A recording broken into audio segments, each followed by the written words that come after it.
Oo, application ng Bicol ng Mami. Sa may aftertaste yung mga ibang noodles. Ito, Parang last.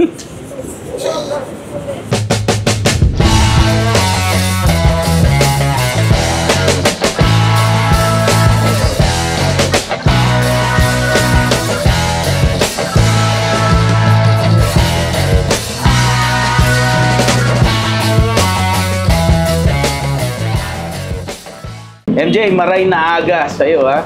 Maray na aga mo po, sir. Ito, Jay, yung inyong kinalas, ito ba ay special sa Bicol? Opo, originally po, from Naga City po. Ano ang way nito? Bakit ito tinawag na kinalas? Kasi yung way na pagluto niya, yung ulo ng baboy, yung mga laman niya, pinapakuluan hanggang magka-kalas-kalas yung laman. Okay. So, kaya tinawag po na kinalas. Okay. Tapos, ano ang special pag sinabing Bicol's best kinalas? Anong special sa inyong pagkain? Alam naman kasi yung pagluluto, kahit kompleto yung mga ingredients po, hindi talaga sasarap kung walang halong pagmamahal.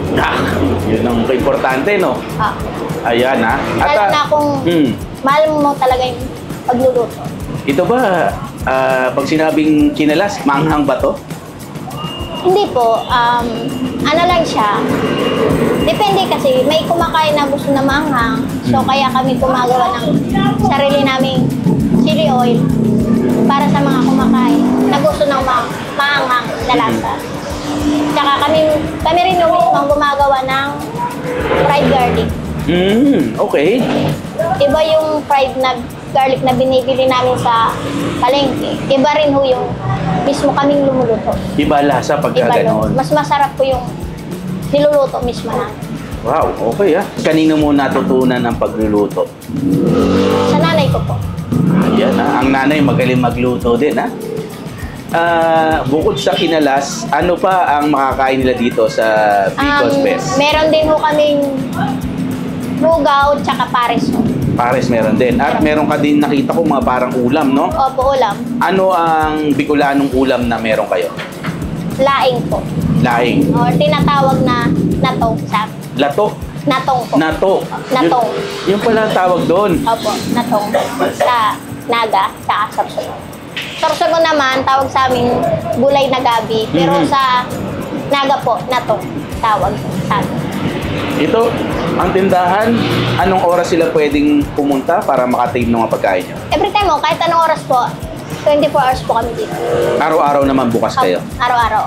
Kung sakali man puntahan kayo, MJ, na mga gusto kumain dito, ano ang address niyo? Matatagpuan po ang Bicol Kinalas dito po sa Ortigas Avenue, Rosario, Pasig po. Along the way lang, ano? Along the road lang po. Katabi lang po ng Jollibee. Ano-ano ang main na sangkap ba dito? Yung overload po namin is may lechong kawali, itlog, chicharon mismo, made from, galing pang Bulacan. Na-order pa namin. Saka yung sauce niya, kami rin umang. Yun ang importante, yung sauce. Ayun na, yun ang nagpapalasa po. Yun. Kaya pala, tapos may noodles, no? Opo, may So parang kung kumpara mo dito sa Maynila, para siyang mami. Mami, tawag. Pero yung iba na curious sila, kaya itry natin ito parang paninibago sila sa Bicol Kinalas eh. Kasi parang ngayon lang nila na narinig yung Kasi Bicol talaga yung kinalas. Kasi dito sa Manila, di ba mami, yung Mami ang tawag no? Opo. So pagdating mo sa Bicol, kinalas ang sikat. Kinalas, yes. Kinalas. Ayan.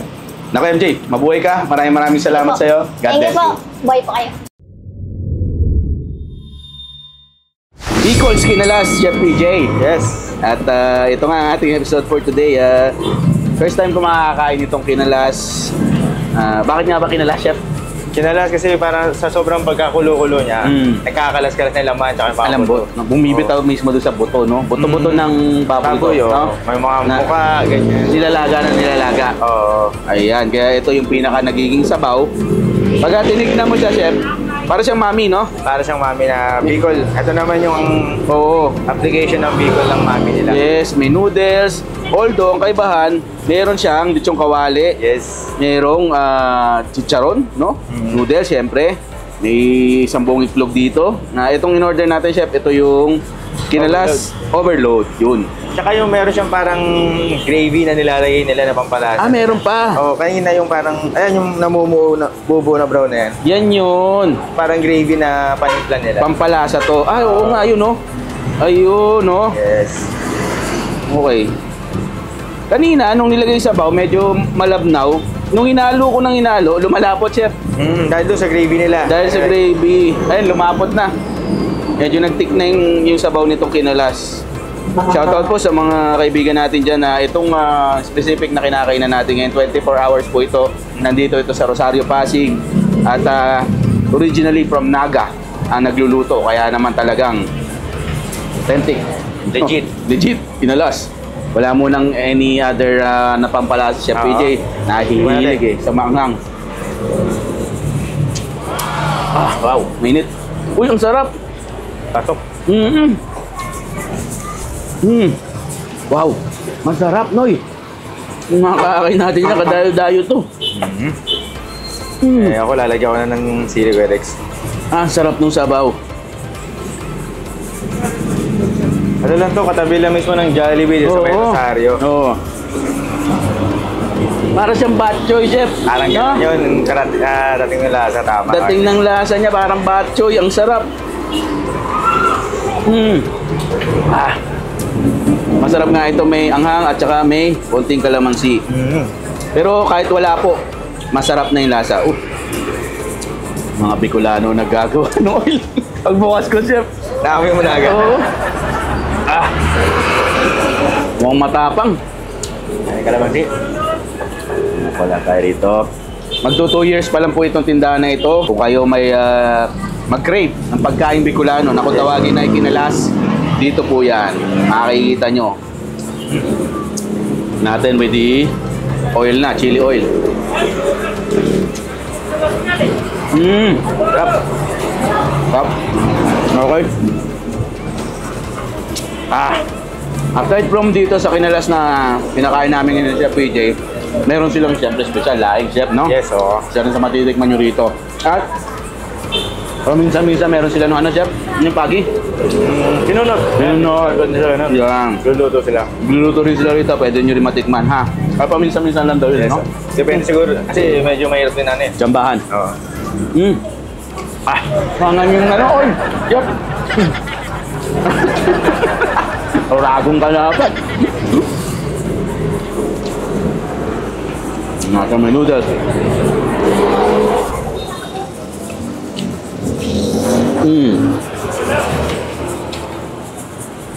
Sarap din yung lechon kawali, Fairness, ha? Double jack to, mga nerd, mga kakay. Okay, ha? Okay yung sabaw niya, okay yung lasa. Hindi maalat, hindi matabang. Pasok na pasok para siyang batchoy. Yun lang yung comparison, best comparison, no? Batchoy. Wala lang itong dugo. Batchoy meron, di ba, Yep? Tapos yung noodles niya, hindi yung, di ba parang minsan may aftertaste yung mga ibang noodles. Ito, Parang lasang lasang paprika. Sorry.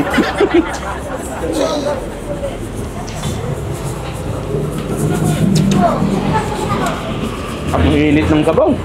Sorry. parang 70 pesos ka, Dex. 70 pesos, solid na. Worth it na.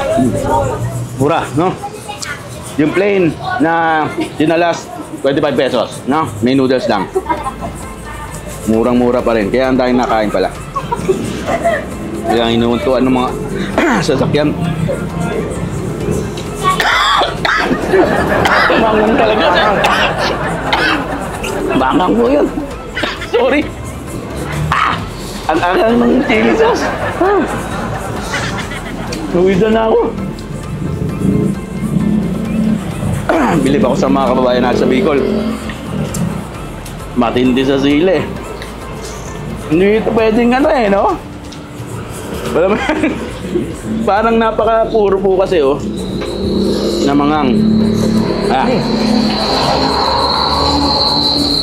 Right ah. Sarap. By the way, salamatan natin siya. Pasalamatan natin si MJ. At yung kaibigan dito sa Bicol sa best kinalas, no? Yes. Yan. Pagpapaunlak nung mapakita kung paano ginagawa itong kinalas, in-assemble niya, at ano ang special sa pagkain ito, siyempre. Yan. Diba? Papawisan ka talaga, lalo na pag nilagyan mo itong chili oil nila, chef, no? Ano nga, mainit sa labi. Mainit sa labi. Ako, bago pa ako matusta dito, chef. Maraming salamat na sa inyong lahat, mga kakay, siyempre. Patuloy lang po sa pagsuporta sa ating YouTube channel, no? Suportang tunay, galing sa pusong pagmamahal. At siyempre, mabuhay po kayong lahat. God bless you all. Ako pa rin, ang inyong lingkod. Kasama pa rin si Chef PJ. Kuya Dex here, pagmamahal. Bye! Akainisol, akainisol, tara na sumama ka na. Turismo akainisol, akainisol, hindi ka na mag-isa kasi kasama